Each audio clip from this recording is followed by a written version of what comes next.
السلام علیکم ورحمۃ اللہ وبرکاتہ، اعوذ باللہ من الشیطان الرجیم، بسم اللہ الرحمن الرحیم۔ پارہ نمبر 2، اس سے چند تربیتی نکات۔ پارہ نمبر 2 جس کے آغاز میں بیوقوفوں کے اعتراض کا تذکرہ، پارے کے اختتام پہ آیات خداوندی کا تذکرہ، ہمارے لیے پیغام رکھتا ہے کہ رب کے فیصلوں پہ زبان درازی بہت بڑی حماقت ہے۔ شرعیت کے مقابلے میں اپنی رائے کا اظہار بہت بڑی نادانی ہے۔ اس پارے کی روشنی میں دیکھتے ہیں نادانی کیا ہے اور اصل دانائی کیا ہے۔ کفار کی حاملانہ نادانی ہے، علم کے باوجود انہی کی مانتے ہو، چلتے ہو انہی کے پیچھے چلتے ہو۔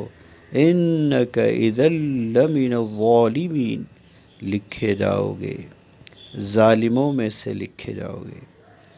دکھ اور مصائب پہ بے صبری نادانی ہے کہ صبر کرنے میں صلوات من ربہم، نوازشیں ہی نوازشیں ہیں، ورحمہ، رحمتیں ہی رحمتیں ہیں، وَأُولَئِكَ هُمُ الْمُهْتَدُونَ، صبر کرنے میں سعادت ہے، ہدایت جیسی سعادت ہے۔ شراب اور جوئے کی لعنت نادانی ہے، وَإِثْمُهُمَا أَكْبَرُ مِن نَفْعِهِمَا، ان میں اتنا نفع نہیں ہے جتنا آخرت کی بربادی کا سامان ہوا کرتا ہے۔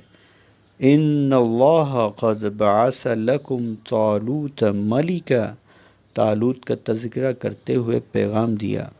عہدے اور کرسی کی ہوس نادانی ہے، مال، ذات، قوم کی بنا پر عہدہ لینا یا دینا نادانی ہے۔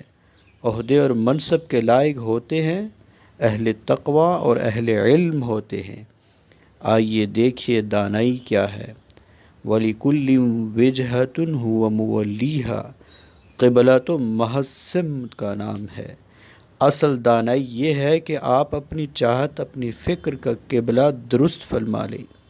قبلہ ہو اللہ کی رضا ہو یا اس کے رسول کی رضا ہو۔ فَاذْكُرُونِي أَذْكُرْكُمْ، اصل دانائی یہ ہے زبان پہ جاری ہو جائیں، رب کے ذکر کے ترانے جاری ہو جائیں۔ وَمَن تَطَوَّعَ خَيْرًا فَإِنَّ اللَّهَ شَاكِرٌ عَلِيمٌ، اصل دانائی یہ ہے کہ نیکی کو اختیار کیا جائے، سعادت سمجھ کر اختیار کیا جائے۔ اصل دانائی یہ ہے کہ کمائی ہو حلال کی کمائی ہو۔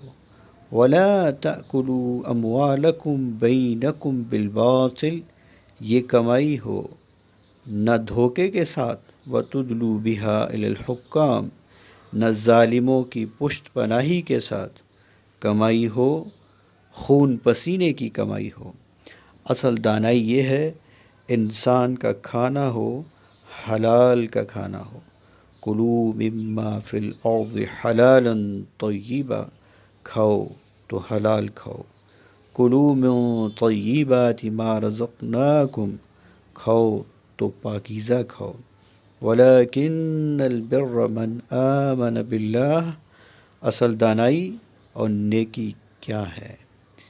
ایمان ہو اللہ پہ، ایمان ہو، ایمان ہو آخرت پہ، ایمان ہو، ایمان ہو فرشتوں پہ، ایمان ہو، ایمان ہو انبیاء و رسل پہ، ایمان ہو، ان کتابوں پہ ایمان ہو جو لے کر تشریف لائے انبیاء کرام۔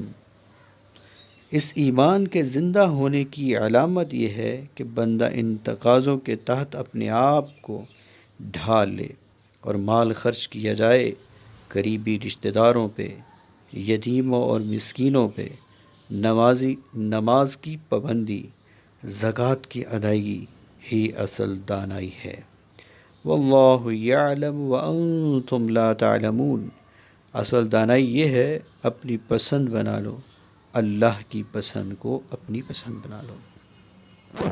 عورتوں کے مسائل، طلاق کے مسائل، خاوند کی وفات اور عدت کے مسائل تفصیل بیان فرما کر پیغام دیا کہ اصل دانائی بیوی کے لیے آسانی کرنا، فَإِمْسَاكٌ بِمَعْرُوفٍ أَوْ تَصْرِيحٌ بِإِحْسَان، اصل دانائی بیوی پہ ظلم نہ کرنا، فَلَا تَعْتَدُوهَا، اصل دانائی برداشت کرنا، عفو و درگزر کرنا، وَلَا تُمْسِكُوهُنَّ ضِرَارًا لِتَعْتَدُوا، گھر بسانے کی مکمل کوشش میں رہنا کتنی بڑی دانائی ہے، جبکہ بات بات پہ جھگڑا کرنا، عورت پہ ظلم کرنا، بیوی کو پاؤں کا جوتا سمجھنا یا حقیر ترین شے سمجھنا کتنی بڑی نادانی اور حماقت ہے۔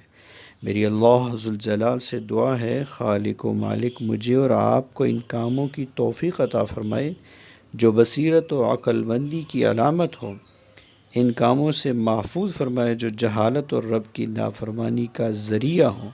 اللہ ذوالجلال بصیرت کے ان نکات کو ہمیں زندگی میں اتارنے کی توفیق عطا فرمائے، آمین یا رب العالمین۔